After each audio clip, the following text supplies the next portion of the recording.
ಅಥಣಿ ಪುರಸಭೆ ಮುಖ್ಯ ಅಧಿಕಾರಿ ಅಶೋಕ್ ಗುಡಿಮನಿ ಮನೆ ನಿರ್ಮಾಣ ಮಾಡಲು ವಿದ್ಯುತ್ ಕಳ್ಳತನ ಮಾಡಿದ್ದಾರೆ ಎಂದು ಶಶಿಕಾಂತ್ ಬಾಡಿಗಿ ನ್ಯಾಯವಾದಿಗಳು ಆರೋಪಿಸಿದ್ದಾರೆ. ನಿನ್ನೆ ಅಥಣಿ ಪಟ್ಟಣದಲ್ಲಿ ನಡೆದ ಪತ್ರಿಕಾಗೋಷ್ಠಿಯನ್ನು ಉದ್ದೇಶಿಸಿ ಮಾತನಾಡಿದ್ದ ಅವರು, ಅಥಣಿ ಪುರಸಭೆ ಮುಖ್ಯ ಅಧಿಕಾರಿ ಅಶೋಕ್ ಗುಡಿಮನಿ ಎಂಬ ಈ ಅಧಿಕಾರಿಯು ಅಥಣಿಯಲ್ಲಿ ಬಹಳಷ್ಟು ಭ್ರಷ್ಟಾಚಾರ ಎಸಗಿರುವುದು ಮತ್ತು ಭ್ರಷ್ಟಾಚಾರ ಮಾಡಿ ಬಂದಂತಹ ಹಣದಲ್ಲಿ ಅಶೋಕ್ ಗುಡಿಮನಿ ಮತ್ತು ದುಂಡಪ್ಪ ಗುಡಿಮನಿ ಈ ಇಬ್ಬರು ಹೆಸರಿನಲ್ಲಿ ಹಾರೋಗೇರಿ ಪಟ್ಟಣದ ಹೆಸರಿನಲ್ಲಿ ರಿಜಿಸ್ಟರ್ ಸಂಖ್ಯೆ ನಂಬರ್ 155/14.6 ಗುಂಟೆ ಕೃಷಿ ಜಮೀನಿನಲ್ಲಿ 4 ಅಂತಸ್ತಿನ 2 ಕಟ್ಟಡವನ್ನ ನಿರ್ಮಾಣ ಮಾಡುತ್ತಿದ್ದಾರೆ. ಈ ಕಟ್ಟಡಕ್ಕೆ ಯಾವುದೇ ರೀತಿ ಪರವಾನಗಿಯನ್ನ ಪಡೆದಿರುವುದಿಲ್ಲ ಮತ್ತು ವಿದ್ಯುತ್ ಕಳ್ಳತನ ಮಾಡಿ ಮನೆ ನಿರ್ಮಾಣ ಮಾಡಿರುವ ಅಧಿಕಾರಿಯ ಮೇಲೆ ಕಾನೂನು ರೀತಿ ಶಿಸ್ತು ಕ್ರಮ ಜರುಗಿಸಬೇಕು ಎಂದು ಹೇಳಿದ್ರು. ಈ ವೇಳೆ ಮಿತೇಶ್ ಪಟ್ಟಣ ನ್ಯಾಯವಾದಿಗಳು ಹಾಗೂ ಅಶೋಕ್ ಕಾಂಬಳೆ ನ್ಯಾಯವಾದಿಗಳು ಉಪಸ್ಥಿತರಿದ್ದರು. ವರದಿಗಾರರು Lakkappa Nayak, Chanakya Express News Bureau, Athani. ಈ ಪುರಸಭೆಯ ಮುಖ್ಯಾಧಿಕಾರಿಯಾದಂಥ ಅಶೋಕ್ ಸೀತಾರಾಮ್ ಗುಡಿಮಣಿಯವರು ಸಾಕಷ್ಟುಗಳ ಅಕ್ರಮದ ಮಾಡಿದ್ದಾರೆ. ಅದೇ ರೀತಿ ಭ್ರಷ್ಟಾಚಾರವನ್ನು ಎಸಗಿದ್ದಾರೆ.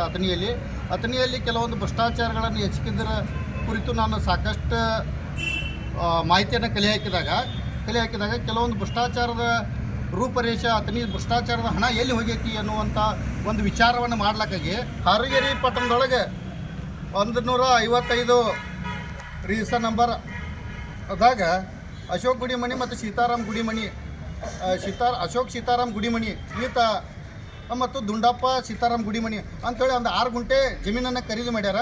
ಅದು ಮಳೆ ಆಶ್ರಯಿತ ಜಮೀನಾಗಿದ್ದು ಅಲ್ಲಿ ಯಾವುದೇ ರೀತಿ ಕಟ್ಟಡಗಳಿಗೆ ಕಟ್ಟಕ್ಕೆ ಪರ್ಮಿಷನ್ ಇರೋದಿಲ್ಲ ಮತ್ತು ಅದನ್ನು ಯಾವುದೇ ರೀತಿ ಅವರು NA-KGP ಮಾಡ್ಕೊಂಡಿರೋದಿಲ್ಲ. ಮತ್ತು ಇವತ್ತಿನ ವಿಷಯದಾಗ ನಾನು ಅಲ್ಲಿ ಹೋಗಿ ಯಾವ ರೀತಿ ಕಟ್ಟಡ ಮಾಡ್ಯಾರೋ, ಪರವಾನಗಿ ಪಡೆದುಕೊಂಡಾರೋ ಇಲ್ಲೋ ಅಂಥೇಳಿ ನಾನು ಪುರಸಭೆ ಹಾರೋಗೇರಿಯಲ್ಲಿ ವಿಚಾರಣೆ ಮಾಡಿದಾಗ ಯಾವುದೇ ರೀತಿ ಪರ್ಮಿಷನ್ ತೊಗೊಂಡಿಲ್ಲ ಅಂತಂದರು. ಅದರ ಕುರಿತು ನಾನು ಪರ್ಮಿಷನ್ ತೊಗೊಂಡ್ರ ಬಗ್ಗೆ ಅರ್ಜಿಯನ್ನು ದಾಖಲೆ ಮಾಡೀನಿ. ಅದೇ ರೀತಿ ನಾನು ಮುಂದುವರಿದ ವಿಚಾರ ಮಾಡ್ಲಿಕ್ಕಾಗಿ ಈ ಕಟ್ಟಡ 2 ಕಾಮಗಾರಿಗಳನ್ನು, ದೊಡ್ಡ ಕಟ್ಟಡಗಳು ಯಾವ ರೀತಿ ಇವರು ವಿದ್ಯುತ್ ಸಂಪರ್ಕವನ್ನು ಪಡೆದುಕೊಂಡ್ರು, ಪರವಾನಗಿಯನ್ನು ಪಡೆದುಕೊಂಡ್ರು ಅಂತೇಳಿ ವಿಚಾರಣೆ ಮಾಡೋಕ್ಕಾಗಿ ನಾನು ಅದನ್ನು ಲೈವ್ ಆಗಿ ವಿಡಿಯೋ ಮಾಡಿಕೊಂಡಾಗ ಅಲ್ಲಿ ಯಾವುದೇ ರೀತಿ ಮೀಟರ್ದ ಕಾಣಿಸಲಿಲ್ಲ ಮತ್ತು ಮೀಟರ್ಕ್ಕೂ ಅದಕ್ಕೂ ಜಾಯಿಂಟ್ ಇಲ್ಲ. ಮತ್ತು ಈ ರೀತಿ ಅನಧಿಕೃತವಾಗಿ ವಿದ್ಯುತ್ ಕಳ್ಳತನ ಮಾಡಿಕೊಂಡು ಈ 2 ಬಿಲ್ಡಿಂಗ್ಗಳನ್ನು ಮಾಡಿದ್ದಾರೆ. ಮತ್ತು ಇವ್ರ ಮೇಲೆ ಕ್ರಮ ಆಗಲಿ ಅಂಥೇಳಿ ನಾನು ಅಲ್ಲಿ ವಿದ್ಯುತ್ ಸಂಪರ್ಕ ಇಲಾಖೆಗೂ ಸಹ ಒಂದು ಅರ್ಜಿಯನ್ನು ಸಲ್ಲಿಸಿ ಬಂದೀನಿ. ಅದೇ ರೀತಿ ಪುರಸಭೆಯವರಿಗೂ ಸಹ, ಹಾರೋಗೇರಿ ಪುರಸಭೆಯವರಿಗೂ ಸಹ ಈ ರೀತಿ ಕಟ್ಟಡ ಅನಧಿಕೃತ ಕಟ್ಟಡ ಐತಿ, ಅದನ್ನು ತೆರವುಗೊಳಿಸಬೇಕು, ಅವ್ರ ಮೇಲೆ ಕ್ರಮ ತೆಗೆದುಕೊಳ್ಬೇಕಂತ ಹೇಳಿ ನಾನು ವಿನಂತಿ ಮಾಡ್ಕೊಂಡೀನಿ. ಇದು ನಮ್ಮ ಅಥಣಿ ಪುರಸಭೆಯ ಹಣ ಎಲ್ಲಿ ಭ್ರಷ್ಟಾಚಾರದಿಂದ ಎಲ್ಲಿ ಇನ್ನು ಯುಟಿಲೈಸ್ ಆಗ್ಲಾಕತ್ತೈತಿ ಅನ್ನೋದಕ್ಕೆ ಅದೊಂದು ದೊಡ್ಡ ನಿರ್ದೇಶನ ಐತಿ.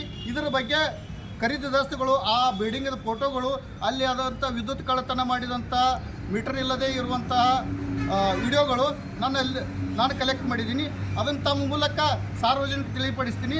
ಇದನ್ನು ಸಂಬಂಧಪಟ್ಟ ಅಧಿಕಾರಿಗಳು ಏನೈತಿ ಇದನ್ನು ಕೂಲಂಕುಷವಾಗಿ ಪರಿಶೀಲನೆ ಮಾಡಿ ಆ ಚೀಫ್ ಆಫೀಸರ್ ಆದಂತಹ ಅಶೋಕ್ ಸೀತಾರಾಮ್ ಗುಡಿಮನಿ ಅಥಣಿ ಒಳಗದಾರ, ಇವ್ರ ಭ್ರಷ್ಟಾಚಾರ ಹಣ ಪಡ್ಕೊಂಡಾರ, ಇವ್ರ ಮೇಲೆ ಕಾನೂನು ಕ್ರಮ ತೆಗೆದುಕೊಂಡು ಇವರನ್ನು